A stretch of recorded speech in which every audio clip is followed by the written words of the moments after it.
বন্ধুরা JS study গ্রুপের পক্ষ থেকে জানাই আন্তরিক শুভেচ্ছা ভালোবাসা অভিনন্দন। আমি এখানে 15টি প্রশ্ন করব। এগুলি কম্পারেটিভ এক্সামে আসা প্রশ্ন, বিশেষ করে পুলিশের সামনে যে এক্সাম আছে তার জন্য আমি 15টি কুইজ করছি জেনারেল নলেজ থেকে। যে কোনো দুটি প্রশ্নের অ্যান্সার তোমরা কমেন্টে দেবে, ঠিক আছে? তো প্রথম প্রশ্ন হচ্ছে, মিরাট উল আকবর সংবাদপত্রের সম্পাদককে।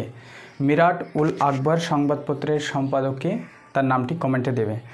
ভারতের কাগজ কল, আমরা জানি যে ভারতবর্ষে কাগজ কল স্থাপন করা হয়েছিল পশ্চিমবঙ্গ থেকে। তো ভারতের কাগজ কল কোথায়, পশ্চিমবঙ্গের কোথায় স্থাপন করা হয়? তৃতীয় নম্বর প্রশ্ন, নিখিল ভারত যে কিষাণ সভা লখনৌতে প্রতিষ্ঠিত হয়েছিল কোন সালে, সেই সালটা কমেন্টের মধ্যে দেবে। আচ্ছা, 4 নম্বর প্রশ্ন হচ্ছে, রাজধানী থেকে 4 নম্বর প্রশ্নটা করছি যে আর্জেন্টিনার রাজধানীর নাম কি? আর্জেন্টিনার রাজধানীর নাম কি? ঠিক আছে। 5 নম্বর প্রশ্ন, পার্লামেন্ট থেকে 5 নম্বর প্রশ্নটা দিলাম যে আফগানিস্তানের পার্লামেন্টের নাম কি? আফগানিস্তানের পার্লামেন্টের নাম কি? আচ্ছা, 6 নম্বর প্রশ্ন হচ্ছে, সেন্ট্রাল ড্রাগ রিসার্চ ইনস্টিটিউট কোথায় অবস্থিত? সেন্ট্রাল ড্রাগ রিসার্চ ইনস্টিটিউট কোথায় অবস্থিত? 7 নম্বর প্রশ্ন, রাষ্ট্রের নির্দেশমূলক নীতি, মানে আমাদের ভারতবর্ষে যে সংবিধান তৈরি হয়েছিল, বিভিন্ন দেশ থেকে সংবিধান এসেছে, যেমন জরুরি অবস্থা, ঠিক আছে, তারপরে সংবিধানের যে নানা রকম মানে স্বাধীনতার অধিকার, শোষণের অধিকার, ঠিক আছে। তো নির্দেশমূলক নীতি কোন দেশ থেকে এসেছে এটা কমেন্টের মধ্যে দেবে। আচ্ছা, সম্রাট আকবর থেকে প্রশ্ন দিচ্ছে যে সম্রাট আকবর কোন সময় তীর্থঘর বন্ধ করেছিলেন? সম্রাট আকবর কোন সময় তীর্থঘর বন্ধ করেছিলেন? 9 নম্বর প্রশ্ন, আন্তর্জাতিক সেবিকা দিবস, ডে থেকে প্রশ্ন আসে বিভিন্ন তারিখ থেকে। তো আন্তর্জাতিক সেবিকা দিবস কোন দিন, মানে কোন তারিখে পালন করা হয়, ঠিক আছে, সেই তারিখটা লিখবে, আন্তর্জাতিক সেবিকা দিবস।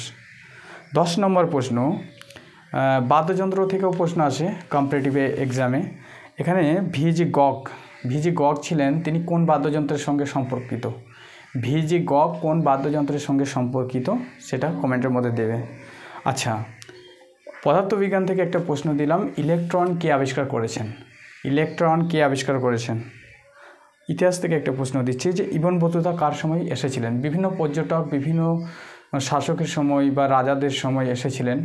তো ইবন বতুতা তিনি কার সময় এসেছিলেন, সেই শাসকের নামটি কমেন্টে দেবে, ঠিক আছে।